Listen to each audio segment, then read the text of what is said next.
Back before everybody's life was tied to an algorithm and thousands of filtered selfies, I downloaded Plenty of Fish. That was the app of the moment. Janky interface, weird bios, lots of lonely people swimming in the same dirty water. I'd been living in the same town for 15 years by then. I dated off and on, nothing too serious. Most of my other friends were already settling down, but I personally wasn't in a hurry. I wasn't the guy with the commitment issues, I just didn't feel like going backwards, you know? The town was too small for second chances. I've gone through most of the local matches over a few months' time. Teachers, waitresses, baristas, single moms, gym rats, you name it. Nothing really stuck for me. Some first dates, a couple of second ones, and a lot of awkward goodbyes in dim-lighted parking lots. But I kept at it. I liked that novelty, the idea that maybe the right person was only a few clicks away.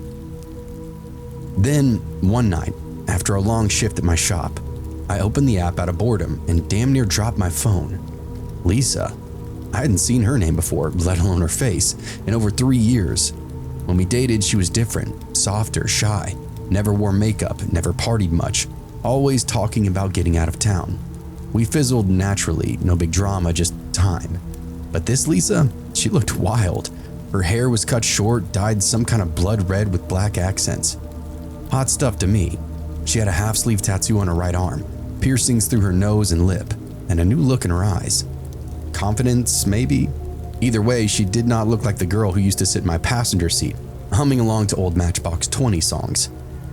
I almost didn't swipe, but curiosity got the better of me. I matched her. Within 5 minutes, she'd messaged me. "Didn't expect to see you here," she wrote, followed by a laughing emoji and then, "You look good." We caught up really quickly. She said she was back in town just for a little while. Wouldn't say where she'd been, but hinted at big changes, new energy, a new reinvented self. I didn't pry too much, and she asked if I wanted to grab a drink at the mill yard, our old haunt. I agreed before I could even second guess it. We set the date for Thursday, gave me 3 days to get my head on straight. I should have known something wasn't right when she only messaged me between midnight and 4 a.m., but honestly, I just thought she worked maybe this odd job that kept her free time at these odd hours, maybe nursing or something. So Thursday night came quicker than I really expected it to. I pulled into the mill yard's parking lot at 7:45, 10 minutes early, heart thudding in this way that honestly surprised me. It had been years since I saw Lisa, and despite the strangeness of our messages, I was curious. I'd thrown on a clean button-up and nice jeans, even cloned myself up, which I hadn't done for a date in ages now. Part of me wanted this to be good. The other part, the one that I was ignoring, was already uneasy. Part of me really didn't care how the day went, I just wanted Lisa to be impressed. Remember? No going backwards for me. She was already there when I walked in, seated at the far end of the bar. Same red hair as the photos, though now it looked a little brittle, fried at the ends like she had dyed it far too much. Her black eyeliner was smeared, and though she'd clearly dressed up with tight jeans, combat boots, and some kind of mesh top, there was a grime to her? Something you could almost smell from across the room. She looked like she hadn't slept in days. But when she saw me, she smiled, lit up like nothing was wrong, big toothy grin, jumped up and hugged me. Her skin felt clammy against mine, and her breath hit my neck like mildew. I forced a grin and sat down. "You look the same," she said, eyes scanning me like she was reading headlines off my face. "But better. Look at you all grown up." She pinched my cheek like a grandmother. Thanks," I said, unsure how to really take that. "You look different, but in a good way." She laughed. It was loud and sharp and out of place. "Yeah, I've been through a few things, new cities, new friends. I'm on a whole new frequency now." So then we ordered some drinks. She got a tequila soda double, and I just got a beer.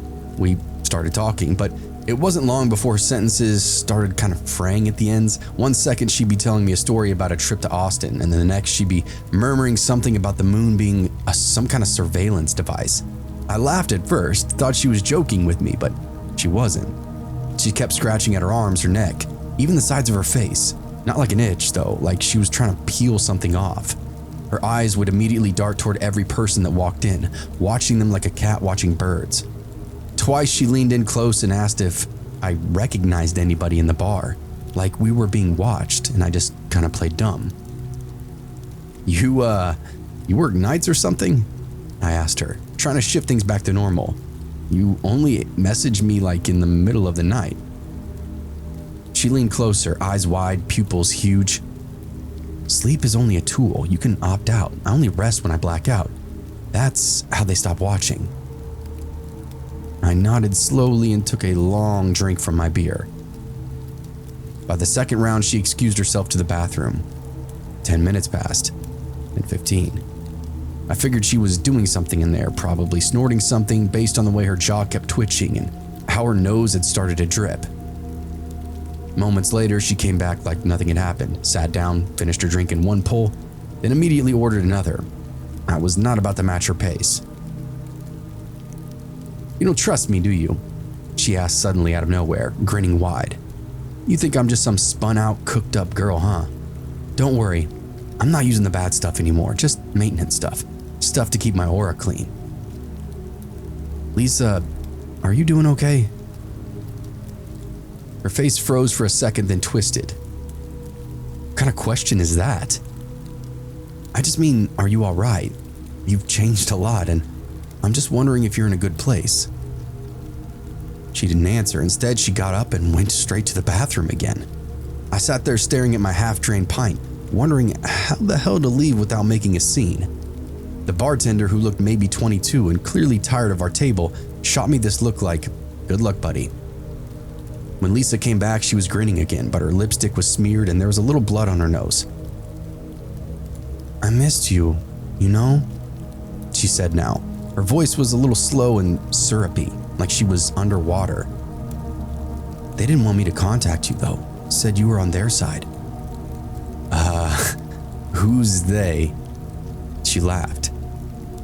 You know, the handlers, the agents, everybody from back then. Lisa, what are you talking about? She didn't answer me. Instead, she reached out and touched my hand. Her skin was freezing and there was dirt caked underneath her nails. I pulled away trying to remain calm, but my brain was already shifting into escape mode. I think I'm gonna head out soon. I got work early in the morning. No, she said, eyes wide. We just got started, come on. Let's go back to your place. I haven't seen it in forever. Maybe I'll spend the night. Lisa, I don't think that's a good idea. Her smile quickly evaporated. Why? It just doesn't feel right to me. She blinked, her head tilted with genuine confusion. Then, without warning, she grabbed her drink and hurled it into my face. Cold liquid splashed over my shirt, into my eyes, and the glass bounced off my forehead before it shattered on the bar beside me. Gasps erupted from nearby tables. You're one of them, she screamed at me. You set me up. This was a trap, wasn't it? You motherfucker. Before I could say anything or react again, she lunged at me, scratching my face, her nails catching skin. I shoved her off instinctively and stood up, blood now dripping down my cheek. She was still screaming in my face, still pointing, accusing me of things I didn't even understand. Spying, bugging her phone, poisoning her drinks. People were staring. The bartender had grabbed the phone and Lisa stumbled back, knocking over the bar stool. I dug in my wallet and threw down cash for the bill and said, I'm really sorry, to the staff before bolting out the door. I heard her behind me screaming something about drones, about light beams, about betrayal, but her voice grew faint as I hit the parking lot running. I got in my truck and slammed the door, locking it immediately out of reflex. My hands were shaking so hard I almost dropped my keys. Lisa burst out of the bar not 10 seconds later, barefoot now, one boot missing, mascara streaming down her face like war paint. She was screaming my name, pounding at the air, and ran straight at the vehicle, then stumbled, caught her foot on the curb, and face planted in the gravel. She didn't get up. I fired up the engine, backed out fast, and sprayed gravel behind me. I watched her roll over and try to sit up, reaching out toward the red glow of my brake lights. I watched her for one beat longer, just to be sure she wasn't seriously hurt, then peeled off down the road, eyes on my rear view. The next hour was a complete blur. I went straight home, locked the door behind me, and turned off every light in my house. My heart had not slowed down. The scratches on my face stung, and there was still tequila in my eyes. But it wasn't the pain that kept me pacing the living room. It was fear, the weirdness, the dread. That wasn't some just bad date. That was somebody who'd gone off the rails completely. That was somebody I used to love, hollowed out and filled with something else entirely, and she knew where I lived. I blocked her number, deleted the app, and logged out of everything. That night, I left the lights on, slept with my pocket knife next to the bed. Not because I thought she would come back, but because for a while I wasn't sure what she was really capable of. When I woke up the next morning, there were no calls, no messages, no weird notes taped to the door, just met with silence. And thank fucking God I never saw her again. Sometimes I'll think back to that night, try to figure out exactly where she went wrong. It had to be drugs, obviously, paranoia too, but there was something else behind her eyes, something that looked practiced, predatory even. She knew how to act normal, but didn't remember why it mattered. Made me wonder how much of it was an actual act to what her true intentions were. I don't date anymore, not from the apps and not from setups. If I can't look somebody in the eye and feel a pulse of something real, something human, I just walk the other way. Because, well, Lisa taught me that monsters don't live under your bed. Sometimes they click on you and match with you.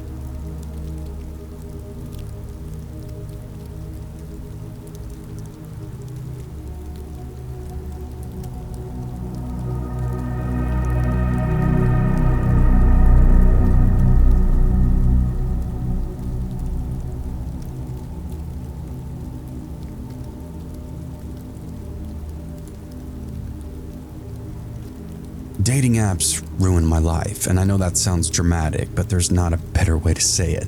I used to laugh when people said stuff like, "Oh, you're just bad at picking women," or "You're looking in the wrong place, man." Maybe I was, or maybe I just got super unlucky. Either way, if I'd never downloaded that app, I wouldn't be where I am now. I used to walk, I used to run, I used to lift my goddamn arms. I grew up in a mid-sized town in the Midwest, nothing fancy. A working class place with hard winters and the same people cycling through the same bars every single weekend. I had a solid group of friends, the guys I'd met in high school or at the job site. Over the years, some drifted, others joined, and our group turned into this weird little family of misfits who just stuck together. We got each other jobs, celebrated one another's birthdays, sat around fires and bitched about everything under the sun. The type of friendships that really make you feel safe even when nothing else in life really is. A few of us even hooked up with the same women at different times. Messy, yeah I know, but that's the small town life. Eventually, a few people got married, had kids, and that's how I ended up with Sherry. We saw one another through a lot of mutual social circles, but didn't actually connect until we linked on a dating app. She was around a lot, quiet at first, but funny when she loosened up. Had a kid, a little girl named Emma, 5 years old when we met. I never thought I'd end up dating somebody with a kid, but Sherry just had this sweetness to her, and Emma was easy to love too. We clicked, started slow, just meeting for drinks, then weekends together. A few months in, I started staying over, and by the end of the year, I was living there full time. We weren't perfect by any means. Sherry had her demons.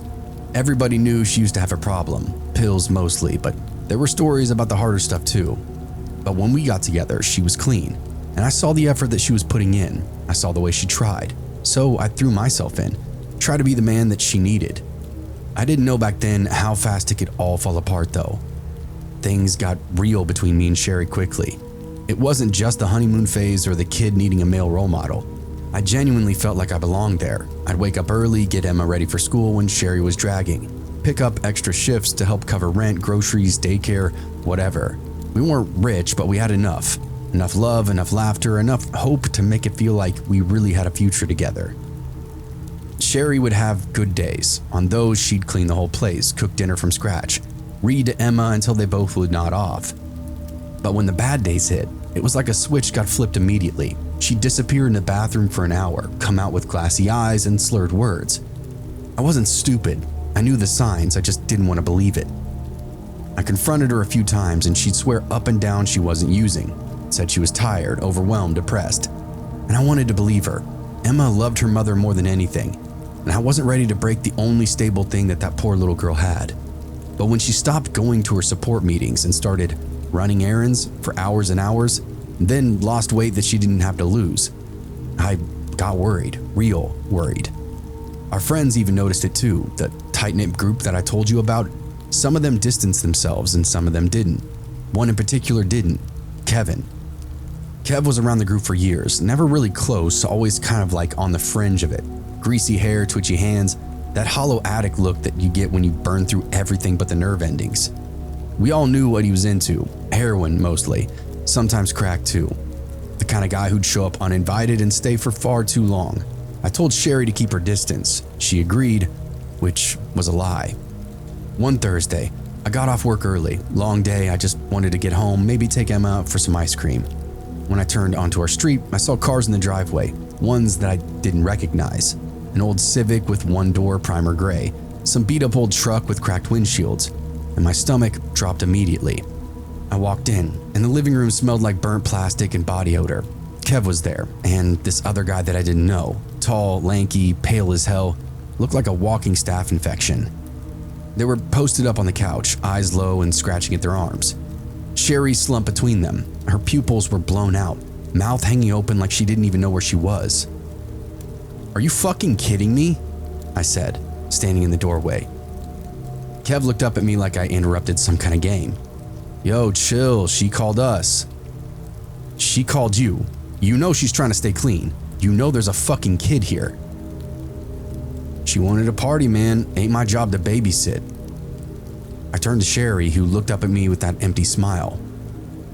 "I just needed a hit," she whispered, and I snapped. I didn't give a fuck if they were high. I didn't care if they got violent with me. I started shouting, pacing, grabbing my shit. I went into Emma's room, and thank God she wasn't there. She was at her dad's that night. I packed her clothes anyway, mine too. I didn't know where I was going, I just knew I had to get away. I stepped into our bedroom, found the blankets torn up, clothes on the floor and wrappers, condoms, 2 of them. I stood there staring at them like they might dissolve if I looked long enough, but they didn't. They were real.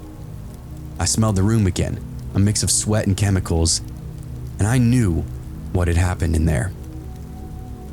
I walked back into the living room. My hands were shaking. "You let them fuck you while you were high? In our bed? While your daughter's toys are 5 feet away?" Kevin laughed. The other guy didn't even look up. Sherry just started crying. Her face was twitching. It was a real sight to behold, one that was now burned in my memory. I lost it. I walked straight over and punched Kevin's friend in the face, dropped him right there on the couch. He hit the floor hard and started moaning. Kevin immediately stood up. "You sure you want to do this?" I didn't say anything. I swung again. Kev ducked and landed a hook to my jaw that spun me halfway around, then another hit to the gut. Then he grabbed me, some weird wrestler grip, lifted me clean off the ground. I couldn't even scream before my back hit the floor. I heard a crack and saw white, and that's it. No pain at first, just the sound of something giving in, then everything went cold and distant. I tried to move my legs, nothing. I tried to speak, nothing. My mouth wouldn't even work. I could only cry and groan. I laid there on the living room floor while those 3 losers huddled up in the corner whispering to each other. "She's gonna call someone, dude," the tall one said. Kev shook his head. "Nah, we're getting him out of here." The next thing I know, I'm being dragged by my armpits, slammed into the back seat of one of the cars. My head bounced off the door frame and I couldn't even flinch. I thought they were gonna kill me, but they didn't. They dumped me in the middle of nowhere, a stretch of road out by the quarry with nothing but dirt and silence. And then they just left. The stars above me looked like they were behind glass. Everything else was dirt, cold darkness. It felt like I was inside my body. I couldn't move, I couldn't shout, I just laid there. Every breath a scratch in my throat, every minute a new level of terror. I pissed myself at some point after midnight, multiple times. I couldn't feel it, but I smelled it. I cried even without making a sound. I don't know why Sherry called the ambulance. Maybe the high wore off and reality kicked in. Maybe she thought I was already dead and panicked. Whatever the reason, I heard the tires on gravel hours later. Saw red and blue lights flickering through the trees. That sound, the door slamming, boots on dirt, someone shouting, "I got a pulse." I still hear all that in my dreams. I spent 3 months inside this trauma center, 2 years in a rehab facility. I had to learn how to swallow again, how to sit up, how to make a fist. I still can't walk. My legs are meat with bones inside. I have a caregiver who wipes my ass and adjusts my feeding tube, but I'm too weak to eat solid food. I'm 38. I never saw Sherry again, never saw Kev, never got to say goodbye to Emma. I know some people might hear this and think I'm blaming the apps. I'm not entirely at least. But I do blame them for what they gave me access to.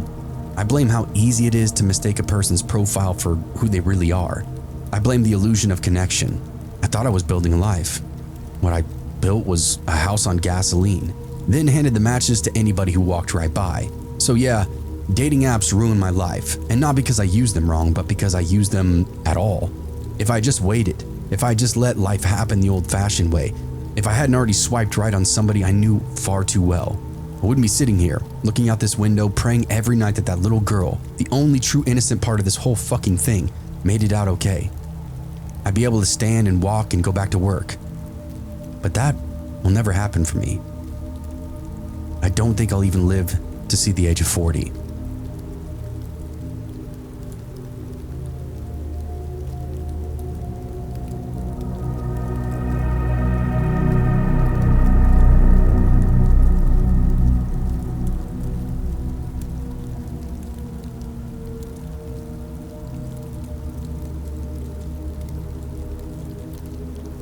We've been married 25 years now, me and Addison. Most days I still love her, and I mean that the way people who've been through some shit together say it because, well, love gets heavier with time and sometimes it will leave a mark. We were different back then, not wild exactly, but curious. Still young enough to want more and still stupid enough to go looking for it in places that we clearly didn't belong. The apps were just starting to get big around 2010, not the slick corporate ones that you see today. These were rough around the edges, anonymous, half the profiles fake, half the people worse than that. But we weren't looking for true love, we were looking for somebody to, well, join us. Just a third, a little excitement, a little spark, something to shake loose the dust that had settled over the bedroom. We'd talked about it now for months before we even downloaded anything. Hell, Addie was the one who first said it out loud. What if we tried inviting somebody in? She said to me one night while folding laundry. Just once. It scared the hell out of me, but it also kind of excited me too. She looked good back then, real good. And we still had that heat. We just wanted to aim it somewhere new, I guess. We went slow, made shared profiles, sent messages together, set rules, talked through every little thing. We weren't the only ones doing it either. It turns out there's a whole damn world of people looking for what we're looking for. We met few folks, some couples, some singles, but most fizzled out pretty quickly. Bad chemistry, too pushy, too weird. And a couple of times we came close, but we always backed off at the last minute. And then came Chris. He wasn't like the rest, he was calm and confident, didn't push. He made Addie laugh, which was rare. He had these dimples where he smiled and this easy way of talking to you, like everything he said had already been thought through. Addie told me he seemed safe, and I guess I did agree with her. He messaged a lot, but never too much, knew how to flirt, but not in a way that made it feel cheap or copy and pasted. So we ended up making a plan. Friday night, cheap motel off the highway, one drink and then see where the night goes. Looking back now, I wish to hell we would have never messaged that man back. We spent the whole week thinking about it. Addie bought this new lingerie set online and some strappy black thing that came in a box small enough that I thought we might lose it. She giggled when she opened it up, held it up to the light like she was 20 years old again. I haven't seen her that excited in a long time. I tried to match her mood, but deep down, I had this knot in my stomach that never fully went away. I chalked it up to nerves.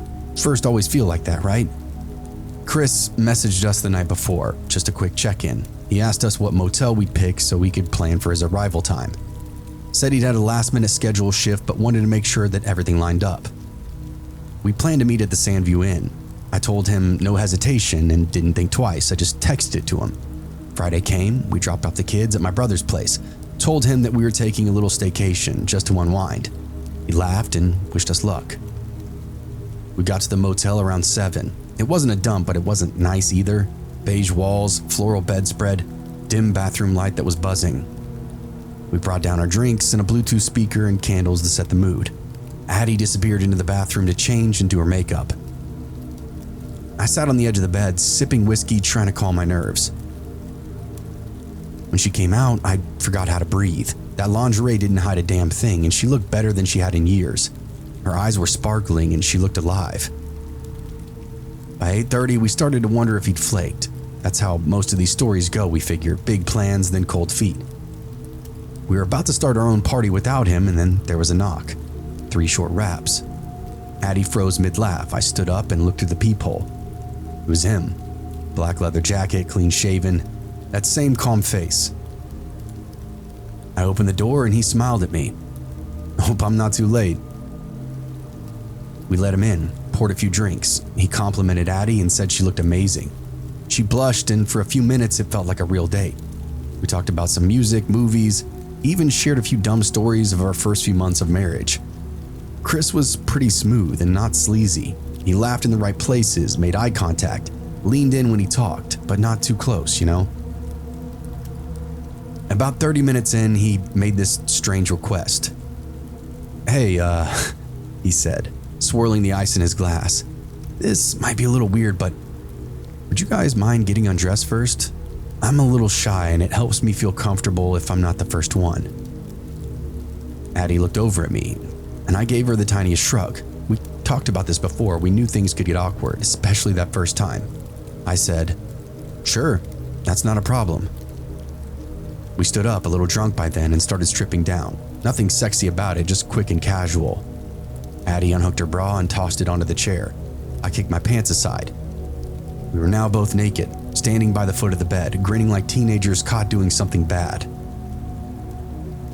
Chris stood up, and then for a second I thought he was going to undress too. Instead, he reached into the inside of his jacket and pulled out a handgun.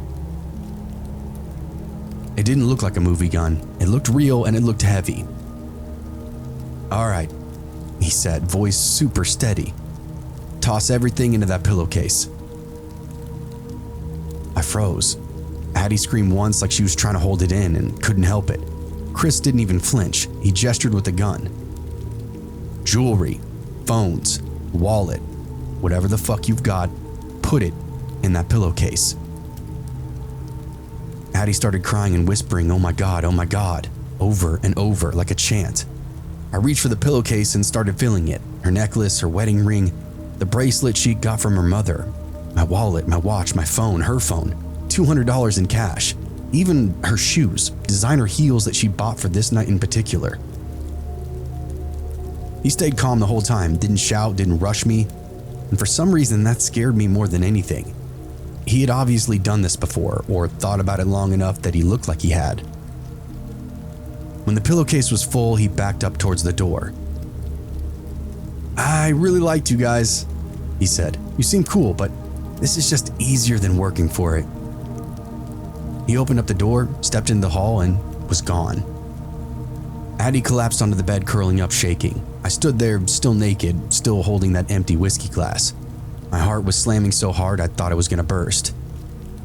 I ran to the door, looked out, and of course, the hall was empty. He was gone. I went to the window to see if I could catch his car, watching the dark parking lot and almost half expecting him to come back and shoot us both for fun. Addie was still crying. She'd wrapped herself up in that comforter, sitting against the headboard with her knees pulled up, shaking like she was freezing. I didn't know what to do. I felt like I'd been skinned alive. Our phone was gone, everything was gone. I pulled the motel phone off the cradle and tried the front desk. Nobody answered. I called again. Nothing. Finally, I got somebody. Some half-asleep kid who barely even knew what to say when I told him we'd been robbed. He said he'd look around the lot and then hung up on me. I didn't wait. I threw on what little I had, wrapped Addie in a robe, and we left with nothing but car keys and shame. She didn't speak that whole ride home, just stared out the window. When we got to the house, she went straight to the bedroom and locked the door. I heard the shower running for at least an hour. We never called the cops. I wanted to. I thought about it daily, but how do you tell someone that you willingly got naked in a motel room with a man that you met online, then handed him every valuable you own because he asked you to, because you wanted something different and something fun?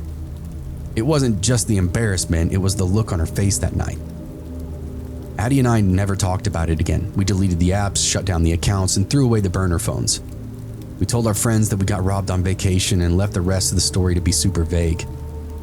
But it continued to follow us. You don't really bounce back from something like that, you just kind of absorb it.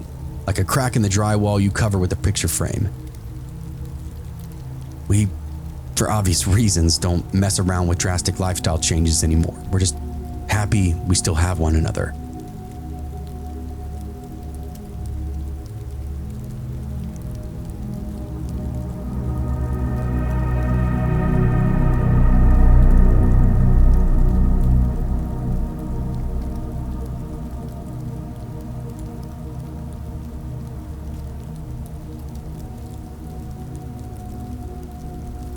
I've been on the dating apps for over a decade now, off and on. Mostly Tinder, sometimes Bumble, but I've even dipped into the weirder stuff when the mood struck. I wouldn't say I was ever chasing love, I guess I was really just chasing chaos. And if you've been in the game long enough, you know what I mean. The apps are just front row seats to the wildest theater you could ever watch. Drama, desperation, cheating, thirst traps, people looking for hookups, fights, revenge, stalkers, setups. There's no rules, no referees, just profiles and swipes. And honestly, I live for it. I've always been a social guy, fast talker, decent looking, played ball in high school, knew how to keep a girl laughing over drinks. I've never had trouble getting dates, but something about the apps made it all more electric. You could go from matching with a girl to seeing her in a bathroom in under an hour. And if it didn't work out, you just started over. Swipe, swipe, match, message, repeat.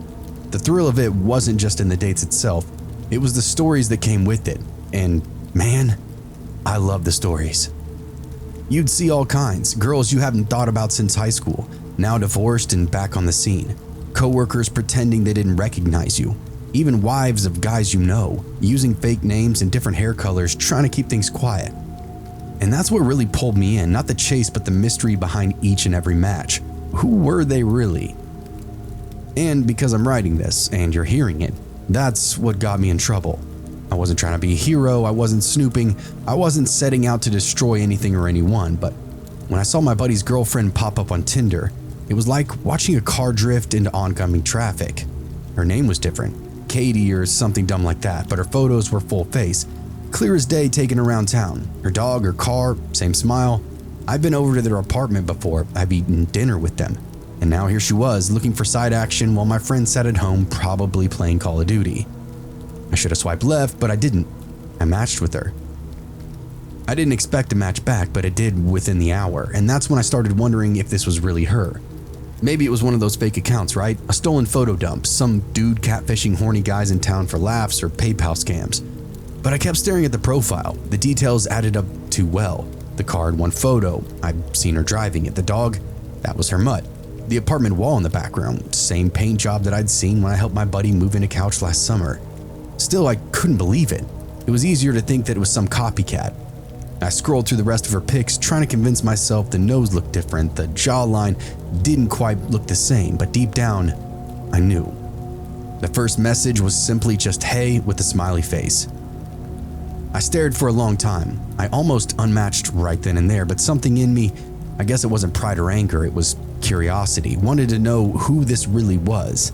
So I messaged back saying, hey, do we know each other? You look kind of familiar. She replied a quick, LOL, no, I don't think so. New account, smiley face. She played dumb like I was a stranger, and it was eerie reading that. I knew she knew who I was. I'd sat across the table from her on double dates. We were in some photos together, for Christ's sake. So I told myself maybe it was her friend using her phone, or maybe her profile got hacked. But her typing style, the emojis, it really felt like her. We talked on and off for 2 days, just basic stuff. What do you do? What kind of music do you like? I kind of wanted to test how far she'd actually take this act, so I pushed a little, said I'd love to meet up, maybe grab coffee or something casual, and she agreed instantly. Want to meet up at the food court Wednesday? She said. There's a spot by the pretzel stand. So I agreed. That whole day I felt off, like I'd eaten something that didn't sit right with me. I didn't tell anybody, not my roommates, not my coworkers. I wanted the truth, but I didn't want the fallout until I had it in my hand. I drove to the mall, parked in the back lot, walked through the sliding glass doors and into the food court, and just waited. I was early, she wasn't. I sat down, ordered a drink just to have something in front of me and watched the crowd. Families, teens, workers on break. A few familiar faces that I hoped didn't see me. Then she came in from the JCPenney side, and it was her. Jeans, cropped hoodie, no makeup, just walking like nothing was out of the ordinary. Her hair was in a messy ponytail. She spotted me, and I watched her face change in real time and went from casual to dangerous, like, how dare I be in public? I stood up and said her name, and she turned red. "Hey," I said, "so what the hell is going on?" She blinked hard and then crossed her arms. "What are you doing here? You matched with me. Was this a setup? I thought you were somebody else at first, but it's obviously you." Her eyes darted around. "This is a setup," she said. "You're making moves on me. You followed me here." "What?" I stepped back like she slapped me. "Are you serious right now? You're the one with a profile. I thought it was fake, so I matched it just to see. Then you started messaging me like you didn't even know who I was." "You're harassing me," she said louder. "You're stalking me." Heads turned. People in line at Panda Express looked over at us. A mall cop on the other end of the food court had already leaned off his post watching us now. I shook my head, laughing once because I didn't know what else to do. "You're the one cheating on my friend," I said. "You're on Tinder while you're living with him. I thought this was a scam, but it's actually you. You brought me here." She pulled out her phone, hand trembling. "I'm calling him, right now." I raised my hands. "Good, call him. Let's talk this out." She swiped through her apps fast, did something that caught me completely off guard. She deleted Tinder right there. Just held the icon, clicked the little X, and poof, it was gone. Then she put the phone to her ear. "Hey," she said, voice suddenly soft. "You need to come down here. He's here. Yeah, Greg, he followed me. He's saying weird stuff to me." That was the start of the avalanche. 20 minutes later, I had 5 or 6 guys surrounding me. Half of them I'd known for years, guys I'd played poker with, drank with, gone to parties with. They shoved me around a little, puffed up, throwing out stuff like, "Why you stalking people for, Greg?" And, "Bro, this ain't right." I tried to explain, but the more I talked, the crazier it sounded. "She matched with me," I said. "I thought it was fake at first. I wanted to find out who it actually was. She agreed to meet. I didn't stalk anybody. I just wanted to figure out if this was actually real." Nobody listened though. She stood back, arms folded, doing this wounded act like I was some predator who climbed out of a storm drain to follow her to the food court itself. I wanted to scream. Then one guy, a quieter friend, pulled me aside. He waited till the others were occupied and leaned in and said, "She's lying." "What?" "She's got a real Tinder account. I matched with her last week. So did a few of the other guys here. Everybody knows she cheats. It's kind of this running joke." I stared back at him. "You didn't do anything wrong, man," he said. "You just exposed it in public." And then after that, everybody just kind of drifted off. The tension dissolved the way it does after a fight and never really kicks up. Guys backed away, all puffed up but clearly unsure now. She stormed off with 2 of them trailing behind her, still playing that victim card, phone to her ear. I stood there in the middle of the food court, sweating through my shirt, staring at half-melted smoothies that I didn't even want anymore. The guy who pulled me aside gave me this look like, "Sorry, man," then turned and followed the group away. And that was that. I didn't talk to my friend, the boyfriend, after that. Still haven't. I don't know if he even heard the full story. Maybe she spun it into something uglier. Maybe he didn't want to believe that what was right in front of him. Or maybe he knew along and just didn't want it to be confirmed. Denial is one hell of a drug when you're in love with somebody who's using everybody else around her. I ended up deleting my dating apps that night too, all of them. Not because I was ashamed, but because the thrill was now gone. Whatever fun I used to have in the drama and the hookups had now been drained out into one humiliating afternoon. I'd spent years watching the chaos, swimming in it like it was a game to me, but I never thought I'd get pulled in by somebody I actually knew, somebody who knew me. I'm still tight with most of the friend group. None of them blamed me once the dust had actually settled. In fact, more than a few reached out afterwards to say they had similar run-ins with her. Hookups behind their buddies' backs, secret accounts, weird accusations when things got too real. It turns out I hadn't stumbled into anything new. I'd just been the dumb one enough to shine a light on it, especially in public. I think the worst part, if I could go back, I wouldn't really change much. Curiosity got me here, yeah, but it also told me a lot about who people really are.